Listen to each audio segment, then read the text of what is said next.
Hindi kayang hindian to ng Phoenix Suns mga kapatid ang offer kay Kevin Durant na hindi papalya. Kahit maging si Durant nawawalan na ng gana sa Phoenix dahil hindi magamit lahat ng manlalaro nila ngayong regular season. Etong si Bradley Beal nga po ang tinuturong dahilan dyan. Katakot-takot na pyesa ang pinakawalan nila para lang mapasa kamay nga itong si Beal. Pero ang siste walang Beal na naglalaro dahil sa back injury. Ang worst pa nga po dyan medyo malala pa ang issue ni Beal ngayon. May history na nga po ito ng injury sa Washington Wizards at matagal-tagal ding nagpahinga. Ang malapit pa nga po dyan mga kapatid pabalik-balik pa ang mga injury at mas nadadagdagan pa. Ganito nga po talaga ang mga players sa basketball. Kaya kahit si Durant alam na hindi mapapakinabangan talaga itong si Beal sa kanilang team. Nagpahiwatig na din si KD dati na tila ayaw niya magpakawala ang Phoenix ng madaming pyesa. Tapos na magiging kapalit lang isang prone sa injury na malalaro. Hindi nga po ine-expect ng lahat ang kayang magawa ng tambalang Gilgeous-Alexander at Holmgren. Kaya kung madagdag man si KD sa kanila, paniguradong mag-work to both sides. Ang katutak na pyesa ang mapapakawala ng OKC pero sulit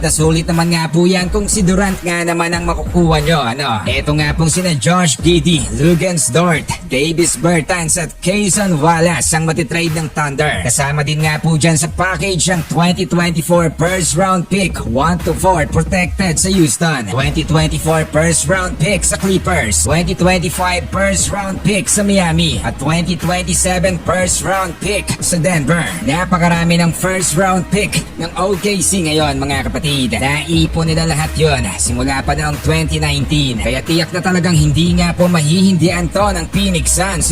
Isang kumpol na first round mula sa iba't ibang kupunan na may kasama pang napakadisenteng mga manlalaro. Aba kahit sinong kupunan nga malamang hindi to papalagpasin. Halos nasa OKC na nga po ang lahat. 30 plus na first round pick ang hawak nila. Kaya walang problema kung mapakawalan nila ang iba para lang sa napaka-versatile na Kevin Durant. Pagkakataon nga rin po to ni KD para mas maging solido pa ang legacy niya at mabigyan din ng kampyonato ang prangkisang nagpasikat sa kanya. Instead nga po na ma-frustrate na lang siya ng tuluyan sa Suns team. Bakit hindi na lang siya umanib sa proven na kupunan ngayon sa liga?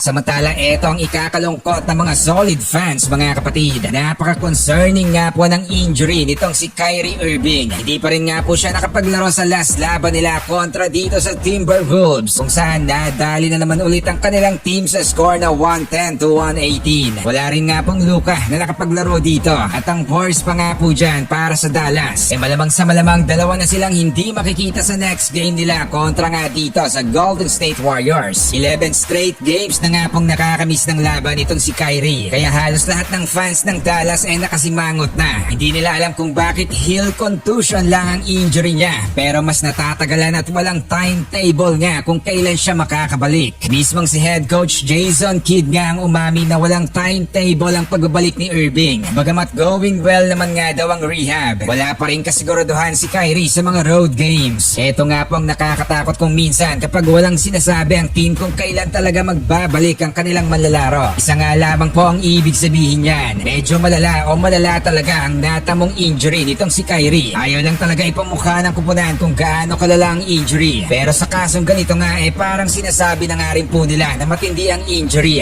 Gayunpaman hoping ang lahat sa pagbabalik ni Kyrie. Tiyak na mabubuhayan ng loob ang mga solid fans ng team dahil dalawang sunod na nga rin po silang natatalo.